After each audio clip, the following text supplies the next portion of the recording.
નમસ્કાર મિત્રો, આપણે આજે સીઈટી ની અંદર તાર્કિક ક્રમ ના જે પ્રકરણ છે એના વધુ ઉદાહરણ જોશું.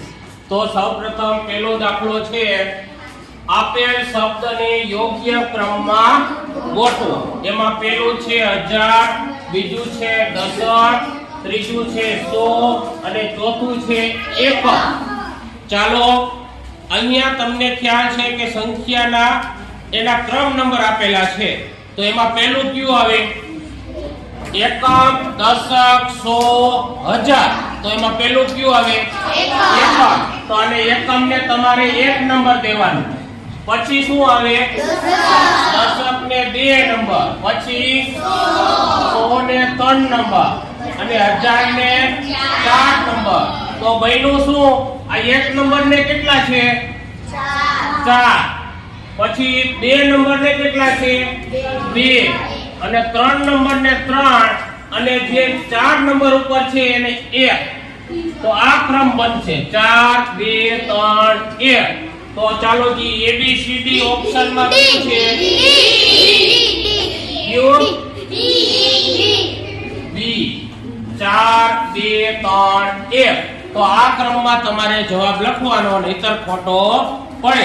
આને તાર્કિક ક્રમ કહેવાય. શું કહેવાય? તાર્કિક ક્રમ. ચાલો બીજું ઉદાહરણ આપણે જોઈએ.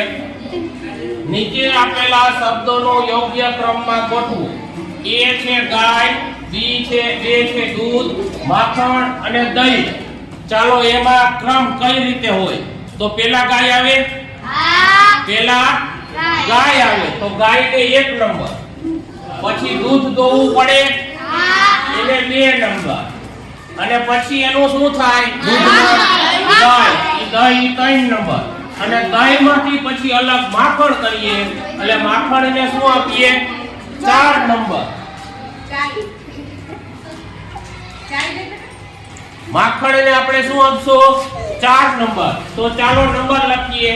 1 ને 1 છે, 2 ને 2 છે અને 3 માં 4 છે અને 3 માં 4 માં 3 છે. તો કયો ક્રમ કયો? 1 2 4 3. તો ચાલો કયો ક્રમ? 1 4 3. તો આમાં B આવશે. 1 2 4 3. ઈ ક્રમનો જવાબ તમારે સાચો પડે. હવે ચાલો ત્રીજું ઉદાહરણ. યોગ્ય ક્રમમાં ગોઠવો. લાકડું, જંગલ, ખુરશી, બેસવું અને જમીન. લાકડું, જંગલ, ખુરશી, બેસવું અને જમીન. તો પેલા શું આવશે? ચાલો જમીનને 1 નંબર દઈ દઈએ. પછી જંગલ.